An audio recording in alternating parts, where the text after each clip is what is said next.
Okay. Hello everybody and welcome back to the Dolly Cam. So this guy right here has been a celebrity throughout the entire show. People have been asking a lot of questions and we are going to chat about him. This is a rare opportunity to get up close and personal with a big studio-size Jocko, and this is literally the biggest one I have ever seen. Rebecca, do you have the little comparable ones? I do, but they're somewhere. Okay, so we're gonna. The size of his thumb. They're the size of his thumb and they're amazing. So we're gonna chat live with Rebekah Kaufman, who brought this wonderful guy that people have been taking selfies with all week. He's the Ginger Prince and he is so cool. So Rebecca, hi. Welcome, hello everybody, and thank you so much for your interest in my giant Jocko. He is stunned with his new celebrity. He is. I feel like he needs his own Facebook page here coming up. He's just like, you know. Well, he told me last night he has a big crush on you. He's my Ginger Prince. He's your Ginger Prince. Well, there's so many reasons he should be your Ginger Prince, and you may be his princess. But what I was hoping to do was today tell you a little bit about his design, which is Jocko, which is probably, I think most Steiff collectors would admit, they just love Jocko and have at least one or two of these wonderful designs in their collection, and also a little bit about studio pieces. This is the perfect intersection of both of those wonderful categories of stuff that I hope you will fall in love with as much as I do. So let me first tell you a little bit about his design. And as you can see, let me stand next to him for you. All right, he can put his arm around me. Look at this, everybody. This is the most amazing piece of Steiff studio size I've ever seen. Well, he is wonderful. Now, his design is called Jocko. Now, this design by Steiff debuted in 1909. So he really is a legacy brand, or legacy design. And when I say legacy, I like to personally think that's a design that happened both before and after World War II, which is kind of a big marker in the Steiff world. So this design was launched in 1909. However, his name Jocko was given to him in 1929. And I don't think that's a coincidence, because in the mid-1920s, Steiff started creating a series of very endearing pet-like animals and giving them names. So in the past, a rabbit would be called a rabbit, and a cat would be a cat. But starting in the 20s, things started to get names. So even though he wasn't a new design for the 20s, he did get a name. So I do think that's part of the whole Steiff strategy. Look at that.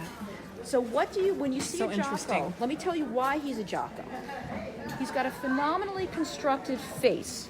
Now, except for the smallest versions, what you're going to see is eyes and eye pockets. Can you see that, Rachel, how they fit in? There they are. Yep, we can. And let me just show you how big that eye is. Here's my finger. So it's a giant eye. And that's pretty big. But the eyes and the eye pockets, all but the largest sizes, all but the smallest sizes, have this open, smiling mouth. He's always smiling. He never has a bad day or a bad hair day, and a white mohair chin. Look at You that. see that? That's wonderful. He really is the perfect boyfriend. He is the perfect boyfriend. He doesn't even need to shave. Love the sideburns. Love it. Giant dimensional ears, and you'll see very light airbrushing on the ears to make them real. This is where the button would be. Okay. Very big ears. Wonderful. And you see very light airbrushing in the shape of a heart. No coincidence there. He is a little sweetie, or a big sweetie. You see the airbrushing here. And then the Jockos are also known for the giant hands. And let me just show you. He's holding a Ruby Lane bag. He has been giving them out all weekend. This is what's left. It's been a very good show.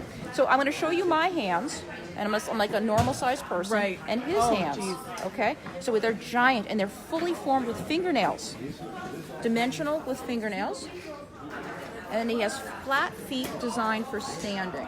And the feet are just so cute. They remind me of the Jungle Book. Like, He's like little troll feet. Oh, little troll And feet. you see, here's my hand again, and they're just wonderful. Those and feet. they have very hard cardboard on the bottom. They're just amazing. So let me tell you about his construction. Now, this particular Jocko is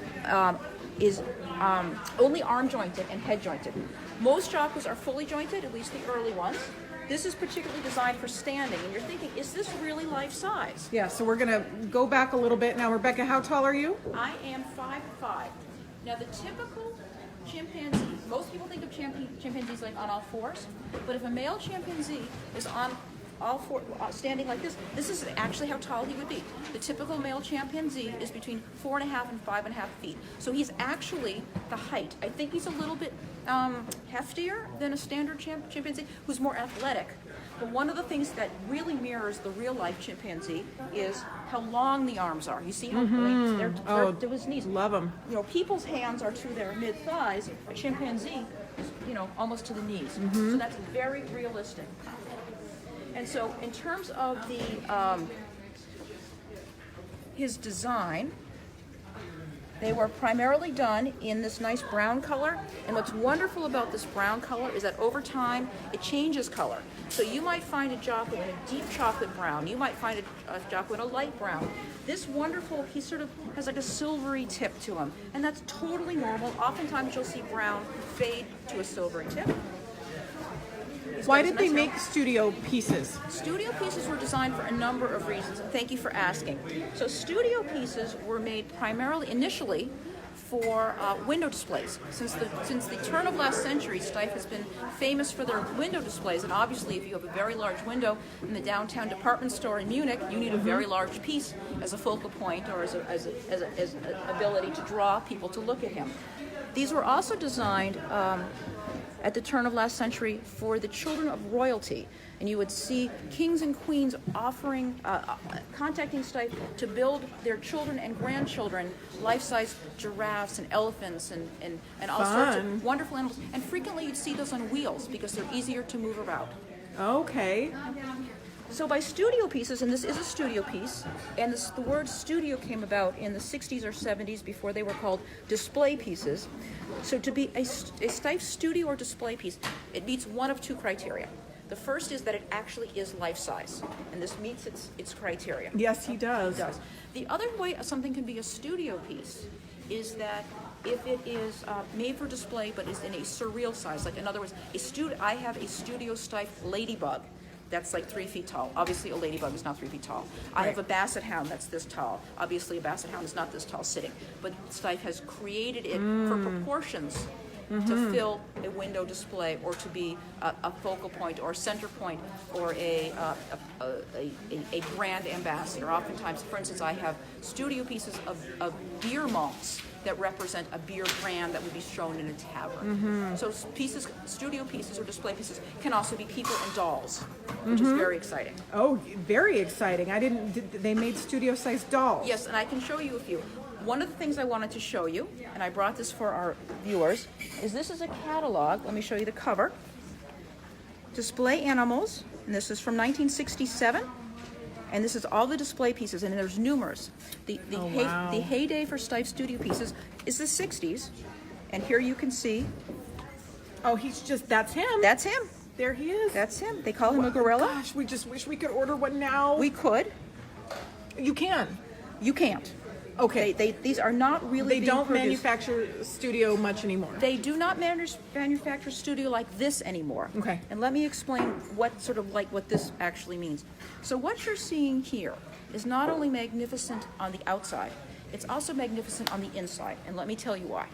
So obviously when something of this magnitude has to support itself, like us, he has a skeleton. It's made out of metal rods. So he is lined with a metal rod skeleton so he is able to hold his weight. So not only is he manufactured, each piece is cut out by hand, he is stuffed with metal rods, and then he's stuffed with what's called excelsior, which many of you know is wood wool. Every inch of him is hand stuffed with excelsior. This is done by a very strong man in a special room in a special building at Steiff. He has a big, huge bale of excelsior, and he has a poker, like you think like something you like shove it up in there. He literally starts at the fingertips, works his way up. Wow. What's really interesting about this could have taken a strong man 2, 3, 4 weeks to stuff. So you're talking about labor intensive. And you're also talking about something that a lot of people don't think about. It's very easy to put a poker through a piece of felt. It's very easy to put a poker through a piece of mohair. Right. So you could have this 95% done, you make a hole in it, you have to throw the piece out. So the not only the talent, the effort, the brawn to make this work, it's just, I can't even quantify what it took to put this together. And he is just really... He's magnificent. Is there any way to quantify how many pieces that you think that they made of the Jocko in this size? Well, that's an excellent question. I really don't know. I would think very few, because when you think of how much time it would take to make this, how much material it took to make this, how much effort, how much bandwidth to make this happen, just from a cost, supply and demand perspective, I really don't think a lot. I can't give you a number.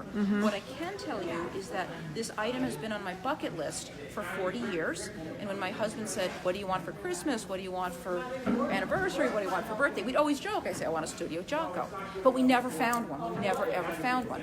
And then one day, a collector came to me with a collection they were deaccessioning, and she had a lot of wonderful things. And then she said, no, I have this thing, I don't know what to do with this life-size gorilla. What do I do with it? And I said, it to me? And I said, it's very simple. You put him in a car, and you drive him to me, and you let him join my hug, and I promise to love him forever. And he is in your living room. He is in my living room. Your husband is amazing. Yes, my husband, a shout out to my husband, to Steiffgal, raised the roof. Yes. He puts up with this, and thank you. And he's into it. He's totally into it.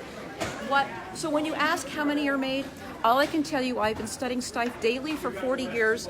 I've known of 2 or 3 esoterically. This is the only one I've ever actually touched, laid eyes on, and loved. So maybe there's, a handful. Right. A couple And he's dozen. in such incredible condition. So if somebody's watching this, and of course they would love to have a studio piece, I know you do have a few listed in your Ruby Lane shop. I do. They are newer studio pieces. What's very interesting about the studio pieces is that they're often sold privately. So if you are looking for something studio, contact me, because a lot of people are hesitant to sell them publicly because of the size and the shipping and all sorts of issues that come with that. You can totally deal with them. But if you are looking for a Studio Tiger, Studio Lion, something like Giraffe, all that stuff, I probably know people who are selling and can work with you either through Ruby Lane or one-on-one, whatever works for you. It'd be my pleasure to help you find your friend like I found my Jocko. Oh, he is magnificent. Rebecca, I can't thank you enough for bringing him. You brought him in your car all the way over here so people could just enjoy him and experience him. You're the best. My pleasure, and cheers and monkey hugs. Monkey hugs. To all our friends on Ruby Lane. Thank you. Appreciate My it. Bye-bye. pleasure. Bye.